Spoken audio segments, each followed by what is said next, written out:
Hacia el año 1400, todo lo que es el antiguo territorio de Chillán, hoy Chile, va a caer en manos del imperio de los incas.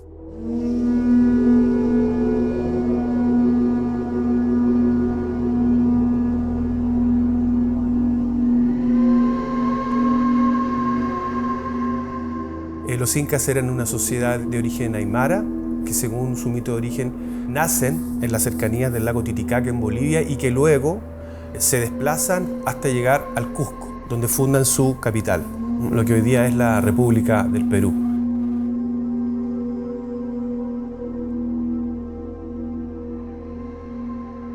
Esta civilización logró desarrollar cantidades importantes de adelantos tecnológicos en lo que tiene que ver los sistemas de construcción y los sistemas de irrigación de las aguas para una mejor agricultura. Es una sociedad teocrática en donde el único que tiene el control total es el Inca. Es la reencarnación del dios Sol en la Tierra. Y este imperio comienza a expandirse. Es que se expanden hacia el Collasuyo, es decir, hacia la parte sur del imperio, en lo que ellos llamaban el confín del mundo. Y es así como ya en el reinado del 10º Inca, Tupac Inca Yupanqui, él decide emprender la invasión a lo que son ahora los territorios del Valle de Copayapo. A la llegada del Inca, el desarrollo del Valle de Copiapó es principalmente de la cultura Copiapó. La cultura Copiapó hace su irrupción, según la arqueología y los estudios que se han realizado, hacia aproximadamente el año 1000 después de Cristo. Esta cultura Copiapó, digamos, se caracterizaba por los famosos pucos, que son unos jarros hondos, unos platos hondos, digamos, con una base cóncava. Acá tenemos una reproducción de un puco Copiapó, una base cóncava. Se caracterizaba principalmente por esta forma, pero lo más característico era el color. Su color rojizo y tenía figuras negras. Digamos que en la cronología antes de los Copiapó tenemos sitio ánimas. Trabajaron mucho lo que es la piedra. Hay un trabajo muy interesante en la lapidaria, donde hacen collares, pulseras, principalmente de crisocola y de malaquita.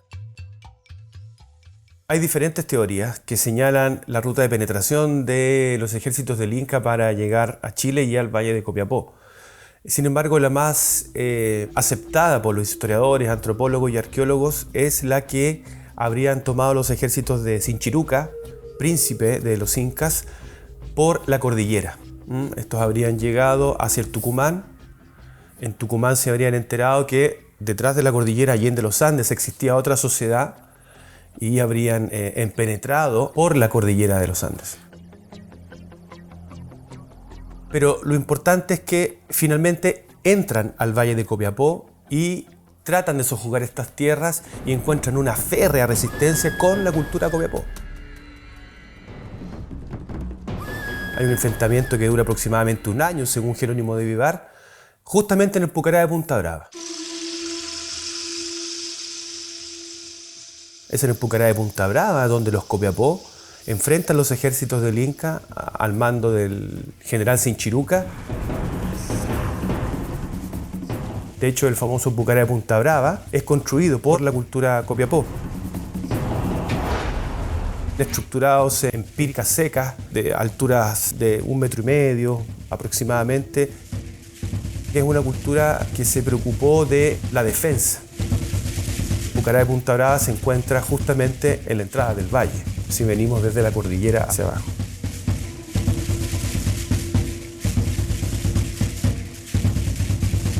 Una vez que los ejércitos del Inca no pudieron someter a los Copiapó, se devuelven, siguen camino al sur y llegan a la cuarta región, donde establecen una alianza con los pueblos diaguitas. Los incas algo vieron en los diaguitas que no los enfrentaron, sino que desarrollaron una alianza. El punto de encuentro más fuerte entre incas y diaguitas está dado por los valles de Elqui y de Limarí. Ahí ellos penetran, por así decir, fuertemente su cultura. Dentro de lo que es el área del olivar, en lo que nosotros excavamos, hay una pieza de excepcional belleza, ¿no es cierto?, que es un quero doble, que acompañaba el entierro de un infante. El quero de por sí es una vasija ceremonial muy importante en los Andes, porque se efectuaba el brindis, digamos, ritual entre el Inca y el señor local para sellar la alianza. Este quero es de fabricación diaguita, ¿no es cierto?, que está unido por un felino con traje ajedrezado, como el de los capitanes. Pero una vasija, uno de estos queros es con diseño cusqueño y el otro quero tiene un diseño local incaico, el patrononda, que hemos visto que tiene una larga antigüedad y que es muy importante para los diaguitas. Entonces esta pieza es como una metáfora visual que te muestra este encuentro, este respeto mutuo, digamos, esta equivalencia entre ambos pueblos que estaban dando origen al momento diaguita inca. Tan fructífera fue esta alianza que juntos crean un nuevo ejército que nuevamente enfila en dirección al norte para atacar y conquistar definitivamente el Valle de Copiapó, situación que así ocurre.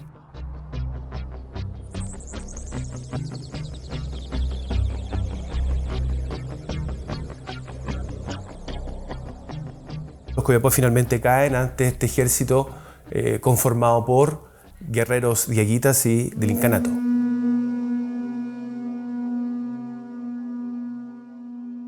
Queda administrado el valle. Una vez que llegan los incas, en alianza con los diaguitas, ellos quedan en poder del valle. A la llegada de los españoles, aproximadamente, gracias a la crónica de Vivar, los nombres de Gualémica y de Aldequín. Jerónimo de Vivar, uno de los cronistas más importantes del valle, que habla sobre el valle de Copiapó, es el cacique Aldequín, que tendría el control de los dominios desde aproximadamente la medianía del valle de Copiapó hacia la costa, y luego vendría Gualémica, que tendría el dominio del valle o sería el señor del valle desde el centro del valle hacia la cordillera. La cerámica Copiapó, en donde plasman los ceramistas de la cultura Copiapó la llegada de los incas, presentan una cara, una suerte de viracocha, una suerte de chamán que eventualmente representaría la llegada del estado inca a este valle. En estos pucos aparece esta cara, ¿no es cierto?, este viracocha, pero también aparecen estructuras cuadradas que eventualmente pudiesen ser pircas. Y luego las famosas escudillas, que son una suerte de platos planos y que tienen figuras, en algunos casos ornitomorfas, en algunos casos ictiomorfas, es decir, figuras de peces o pájaros. Nosotros podemos ver también caracteres felinos, es uno de los animales totémicos de la zona panandina, no solamente de este sector de Sudamérica. Pero lo más interesante es que irrumpen nuevas formas, que son propias de la cerámica inca, que son los famosos aríbalos, unos contenedores globulares con un cuello ancho, largo y una boca ancha, y que tienen dos asas. Esa base te permite, como es un contenedor de líquido, te permite esa base mantener fresco el brebaje o el líquido que se tiene en el interior del aríbalo. Son contenedores principalmente de agua, de algún líquido, que pudo haber sido chicha, pudo haber sido agua.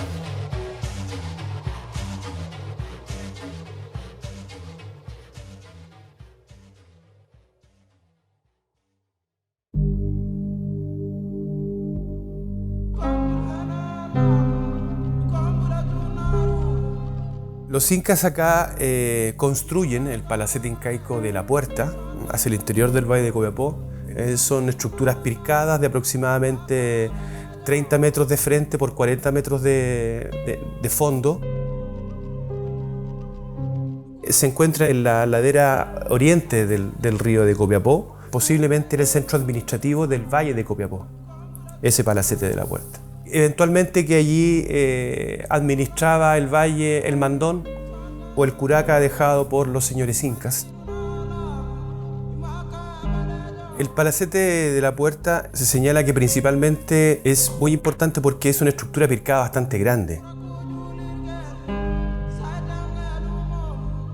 Y por la alta densidad de túmulos funerarios que se encontraron, se han encontrado en los alrededores también dos cementerios indígenas, posiblemente por la densidad poblacional que eventualmente tuvo, era el centro administrativo del valle.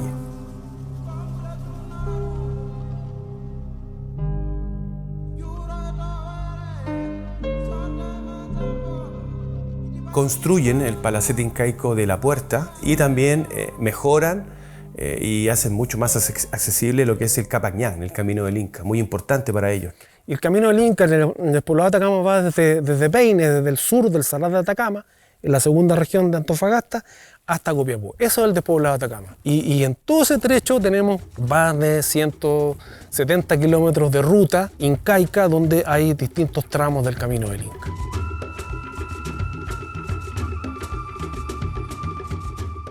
En este caso, más del 80%, yo diría 90% del camino es una senda que no tiene más de 1 metro. Y prácticamente en muchos lugares es rectilínea. El Inca aprovecha rutas existentes, ¿no, verdad? E implementa otras, pero lo que hace fundamentalmente es formalizar un camino. Caminos rectos, sendas rectas. Este camino que viene por el despoblado de Atacama, que llega hasta Copiapó, se llama el Camino de la Costa, así lo llamaron los cronistas. Y el camino que va por el otro lado de la cordillera, por el noroeste argentino, se le denomina Camino de la Sierra. Fueron transitados en forma equivalente.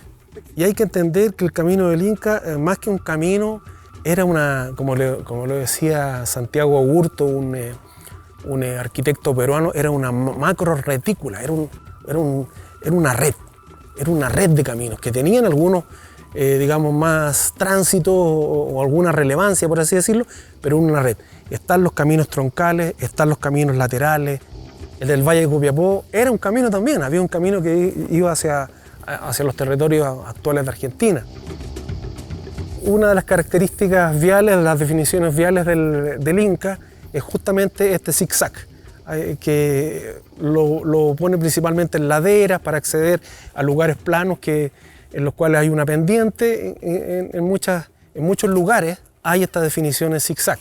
Ahora, no podemos afirmar que 100% es Inca, lo que pasa es que eso hay que afirmarlo con otros elementos también. Si es que encontramos cerámica, si es que encontramos otros antecedentes que nos ayuden a reforzar esa idea.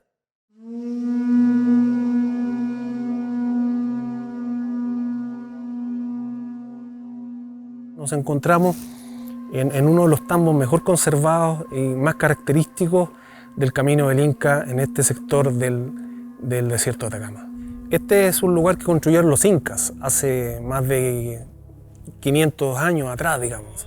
Está aledaño al camino del Inca, que pasa por acá al lado, y el que viene desde el Llano San Juan, desde El Salvador hacia el sur, y que se dirige a la finca Chañaral y después hacia Copiapó. Instalaron este tambo acá, esta construcción, habilitando algunas terrazas artificiales y algunas construcciones típicamente incas de forma ortogonal, vale decir con ángulos rectos, muros dobles, o sea, doble hilera de piedra, y además de eso, esta forma característica que tiene este recinto que está acá, que se llama cancha, que es una palabra quechua que también refiere a un espacio habilitado en forma artificial. La planta de este tambo es un rectángulo y al interior tiene adosadas construcciones pequeñitas. Eso tú lo encuentras aquí, lo encuentras en el noroeste argentino, lo encuentras en Cusco. Tambo deriva de una palabra quechua que significa tampu, y tampu significa posada, albergue. En este caso están cada 15, 17 kilómetros de distancia. Los lugares son básicamente lugares de descanso. O sea, quienes transitaban por este camino, que eran las caravanas de llama, los chasquis, ¿no es cierto?, que eran los mensajeros del Inca, que traían noticias, ¿no, verdad?, los quipus en este sistema numérico y también de conceptos, ¿no? Descansaban acá. O sea, aquí podían reparar fuerzas, comer, dormir, ¿no, verdad?, abrigarse. Si venían las caravanas de llama, aquí tú puedes apreciar un espacio, ¿no, verdad?, pilcado, que está al otro lado, al otro costado de este rectángulo, donde seguramente sirvió de corral, ¿no? Obviamente el espacio de los animales y el espacio humano estaba unido por la arquitectura, y esta arquitectura es característica de la impronta de los incas. Es habitual el entierro en una estrecha cercanía de humanos y camélidos. En un número que puede ir de a 1 a 3 camélidos, están completamente abrazados, digamos, en una relación como de protección del animal hacia el humano.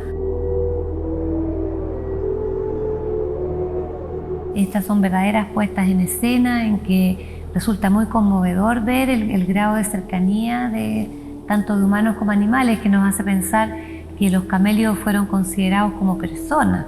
Incluso muchas veces la ofrenda se le pone al animal, no a la persona humana.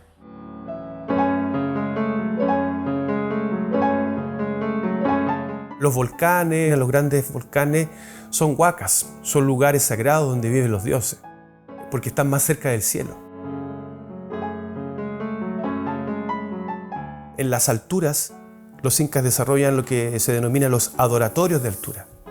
Ellos adoraban a sus dioses en las alturas, entregando ofrendas y en algunos casos entregando incluso sacrificios.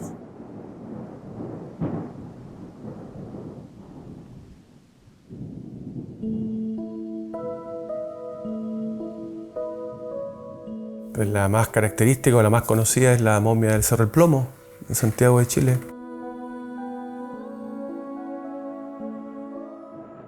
Y luego ya en Argentina los famosos niños del Yuyayaco.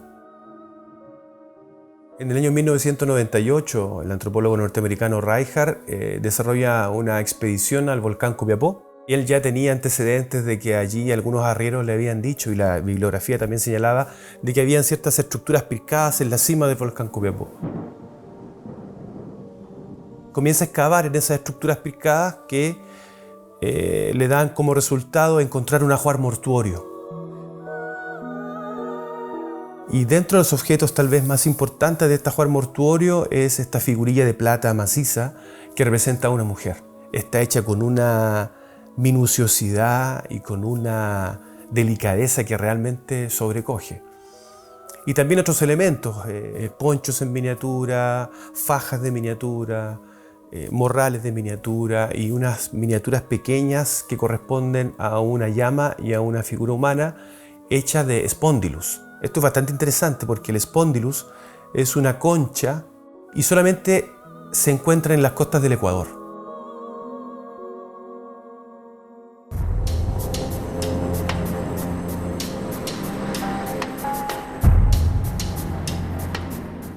La fundición incaica de Viña del Cerro la construyeron los incas, pero también trabajaron conjuntamente con ellos los Copiapó y los Diaguita. Viña del Cerro hacia el año 1997-98 se aprueba un proyecto y es restaurado con fondos y con personal de la Universidad de Antofagasta y del Museo Regional de Atacama. Gracias a esos fondos es que se pudo restaurar el Centro Metalurgista de Viña del Cerro. Lo que vemos ahora es una recreación de cómo eventualmente pudo haber estado, digamos.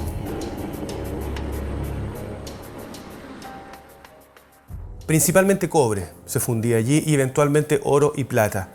Y estos minerales venían de todas las minas que se encontraban en el valle de Copiapó y alrededores.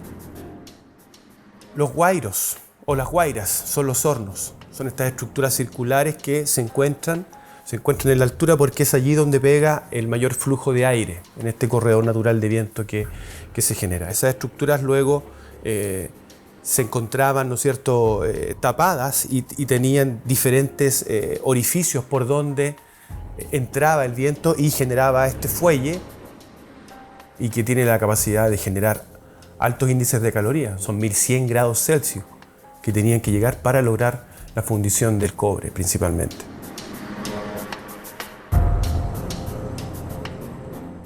Hay una tesis que señala que todo el oro, plata y cobre que venía desde el sur llegaba a Viña del Cerro, se fundía allí y luego en caravanas de llamas se llevaban al Cusco como tributo al Inca. Lo que pasa es que el Inca era muy práctico también en sus intereses. Si bien hubo una estrategia de encuentro con los diaguitas a nivel ideológico, ¿no es cierto?, del sistema de creencias, Lo que le interesaba acá en Copiapó eran claramente los minerales. Entonces vino con una estrategia mucho más extractiva. Es lógico pensar que si acá en el Valle de Copiapó teníamos una fundición, todos los objetos, o la gran mayoría de los objetos, pudiesen haber sido fundidos o creados en Viña del Cerro. Los tumis son cuchillos, la hoja es una forma cóncava, pareciera como una U. Algunos son ceremoniales, otros son domésticos.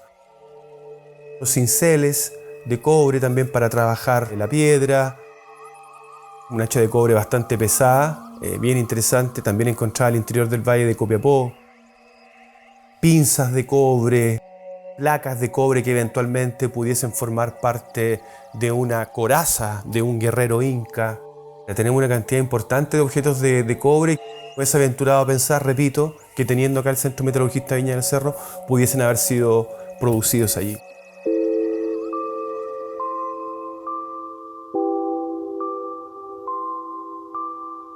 Esa estructura rectangular que se encuentra en el centro, esa estructura llamada Ushnu, habría sido eventualmente el lugar donde el jefe de la cancha designaba las labores de cada una de las personas y dirigía desde ese lugar la fundición. Sin embargo, últimamente, con el desarrollo de la arqueoastronomía, se ha planteado la posibilidad de que el Ushnu también sea un lugar o un sitio ceremonial para poder establecer las fechas de solsticios y de equinoccio. Lo cual es bastante interesante porque nos da una nueva visión, una suerte de axis mundi, del centro del mundo acá en el valle, donde se podía escudriñar la bóveda celeste.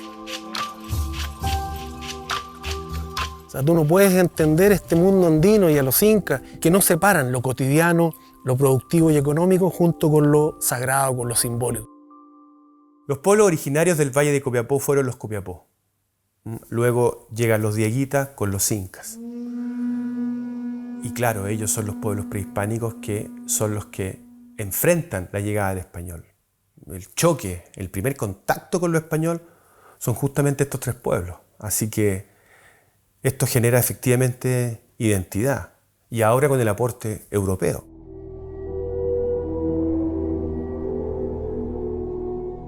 Como lo relata Jerónimo de Vivar en su crónica, el 26 de octubre, dice él, del año de nuestra salud, de 1540, el general Pedro de Valdivia toma posesión, de Chile y de todos los territorios que están al sur. Integra legalmente a Chile a la conquista española, ya la conquista y a la invasión. Y en el largo devenir de la historia se van amestizando, se van aculturizando, van adoptando costumbres que son extranjeras, los apellidos van cambiando, los alquitay pasan a ser alquintas, por ejemplo.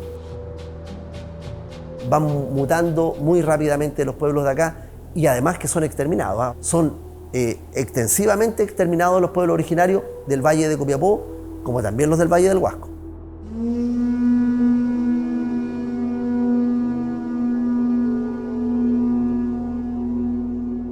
Efectivamente aquí conviven principalmente dieguitas y copiapóes y también incas, porque hay dignatarios incas en esta zona, descendemos de ellos. Así que nuestra identidad está entre lo minero, lo agrícola y nuestros pueblos originarios que dan un poco, son el sustento, el sustrato de lo que somos hoy día los copiapinos y los atacameños. Creemos que es importante que este material tiene que llegar al aula para que nuestros estudiantes desde ya comiencen a entender, conocer y valorar lo que es la historia regional de Atacama, porque si no conoces, no puedes valorar, y si no valoras, no puedes proteger.